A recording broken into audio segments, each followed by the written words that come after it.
সুপ্রিয় দর্শক, আসসালামু আলাইকুম। কেমন আছেন আপনারা? নিশ্চয়ই ভালো আছেন। আজকের ভিডিওতে আপনাদের সবাইকে স্বাগত জানাচ্ছি। আজকে আমি আপনাদের সাথে শেয়ার করব দ্রুত পেইন আসার কৌশল সম্পর্কে। তাহলে চলুন মূল ভিডিওতে যাওয়া যাক।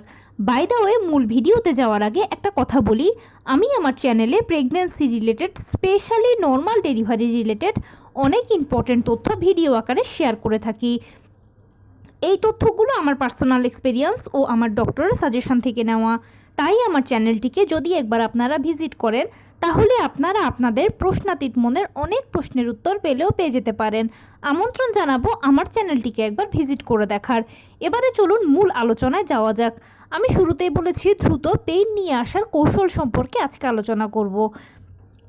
দেখুন, আমরা সবাই জানি যে নর্মাল ডেলিভারিটা সিজারের তুলনায় খুব ভালো, কারণ সিজার হচ্ছে একটা ছোটোখাটো অপারেশনের আগে পরে বিভিন্ন ধরনের ঝুঁকি থাকে, বিভিন্ন ধরনের সাইড ইফেক্টস থাকে। সিজারিয়ান পেশেন্টকে সারা জীবনভর কিছু না কিছু নিষেধাজ্ঞা মানতেই হয় এবং বিভিন্ন ধরনের রোগেও তারা ভোগেন।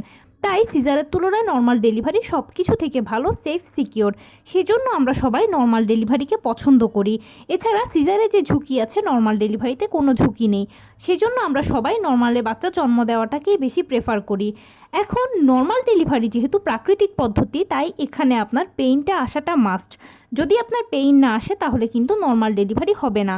এখন নবম মাসে 37 থেকে 40 সপ্তাহ হচ্ছে নর্মাল ডেলিভারির আদর্শ সময়। যদি নর্মাল ডেলিভারি হওয়ার হয় তাহলে 37 থেকে 40 সপ্তাহের মধ্যেই হবে, আর পেইনটা এই সময় আপনার আসবে। কিন্তু যেহেতু বলেছি এটা একটা প্রাকৃতিক পদ্ধতি, তাই কিন্তু আমরা এটাকে চেষ্টা করতে পারি। সহজে বা দ্রুত পেইন আসার একটা অন্যতম কৌশল হচ্ছে নিয়মিত হাঁটাচলা করা। প্রেগন্যান্সির শুরু থেকে নিয়মিত হাঁটাচলা করবেন আপনি আপনার সুযোগ সুবিধা বুঝে। কিন্তু যখন আমরা নবম মাসে পড়ি তখনই সমস্যাটা বাধে।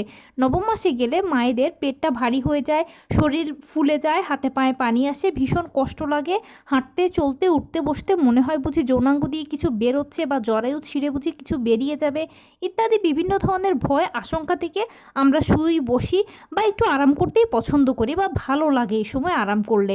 কিন্তু প্লিজ এই কাজটা করা যাবে না। নবম মাস হলে আপনি নিয়মিত হাঁটাচলা করবেন।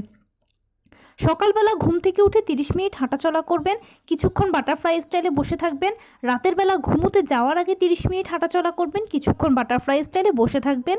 চেষ্টা করবেন দুপুরবেলা খাবার পরেও যদি সম্ভব হয় 30 মিনিট হাঁটাচলা করতে, কিছুক্ষণ বাটারফ্লাই স্টাইলে বসে থাকতে। এতে কি হবে, আপনার শরীরটা নিয়মিত একটা এক্সারসাইজের মধ্য দিয়ে যাবে। আর যখন শরীরটা নিয়মিত একটা এক্সারসাইজের মধ্য দিয়ে যাবে, তখন প্রাকৃতিক একটা প্রিপারেশন আপনার মধ্যে কন্টিনিউই চলতে থাকবে। আর অবশেষে যেই সুফলটা পাবেন সেটা হচ্ছে আপনার প্রাকৃতিকভাবেই পেইন আসবে, খুব সহজেই আসবে। আপনার টেনশন করতে হবে না এটা নিয়ে বাড়তি কোনো। কিন্তু আবার এক্ষেত্রে আরও একটা কাজ করা যেতে পারে। সেই কাজটা হচ্ছে, অনেক সময় প্রাচীনকালে অনেক মা, নানি, দাদি এরা বলে থাকতেন যে পেইনটা দ্রুত আসার ক্ষেত্রে আরেকটা কার্যকর উপায় হচ্ছে দুধের সাথে ঘি মিশিয়ে খাওয়া। নবম মাসে আপনি যদি চান তাহলে নিয়মিত দুধের সাথে ঘি মিশিয়ে খেতেই পারেন। এই চেষ্টাটা করেও দেখতে পারেন। তবে আমার পার্সোনাল ওপিনিয়ন হচ্ছে, যদি নিয়মিত আপনারা হাঁটাচলা করেন তাহলে অন্য আর কিছুর প্রয়োজন হবে না। সময় মতো আপনার পেইনটা অটোমেটিক আসবেই, এটা নিয়ে আপনার দুশ্চিন্তা করতে হবে না। এখানে আরেকটা ইনফরমেশান দেই, অনেকে বলে থাকেন যে এই সময় যেহেতু শরীর খারাপ লাগে, দুর্বল লাগে, ভারী ভারী লাগে, এত সময়টা হাঁটা কষ্টকর লাগে। যদি 30 মিনিট হাঁটতে না পারেন তাহলে 10 মিনিট হাঁটেন কমপক্ষে। আপনি আপনার সুযোগ সুবিধা মতো হাঁটলেই চলবে। অনেকে বলেন যে এ সময় কি কোনো বাড়তি ব্যায়ামের প্রয়োজন আছে। দেখুন, নিজেকে সেফ ও সিকিউর রেখে যদি সম্ভব হয় তাহলে টুকটাক বাড়তি ব্যায়াম হালকা ফুলকা আপনি করতেই পারেন। যে ব্যায়ামগুলো আপনি জানেন পারেন সেগুলো করলেই হবে। কিন্তু যদি ভালো না লাগে, হাতে সময় না থাকে, তাহলে শুধু নিয়মিত 3 বেলা হাঁটাচলা করলেই হবে। আর কিচ্ছুর বাড়তি প্রয়োজন হবে না। ইনশাল্লাহ দেখবেন আপনার সময় মতো পেইনটা এসে যাবে এবং নর্মাল ডেলিভারিটা হবে, খুব দ্রুত হবে, অল্প সময়ের ভেতরে হবে। তো এই ছিল আজকের ভিডিও। কেমন লাগলো বলুন। যদি ভালো লেগে থাকে ও হেল্পফুল হয়ে থাকে তাহলে প্লিজ লাইক, কমেন্ট, শেয়ার করতে একদম ভুলবেন না। আর সেই সাথে আমার চ্যানেলটিকে সাবস্ক্রাইব করার বিনীত অনুরোধ রইল। পাশে থাকা বেল আইকনটি ক্লিক করে দেবেন যেন আমি ভিডিও আপলোড করার সাথে সাথে আপনারা নোটিফিকেশান পেয়ে যান। যদি কোনো প্রশ্ন থাকে কমেন্টসে জানাবেন, আমি রিপ্লাই দেব। প্লাস যদি কোনো পরামর্শ থাকে যে কোন বিষয়ের উপরে ভিডিও বানালে আপনারা উপকৃত হবেন, সেটাও জানাবেন। আমি আপনাদের পছন্দের সর্বোচ্চ প্রায়োরিটি দেব।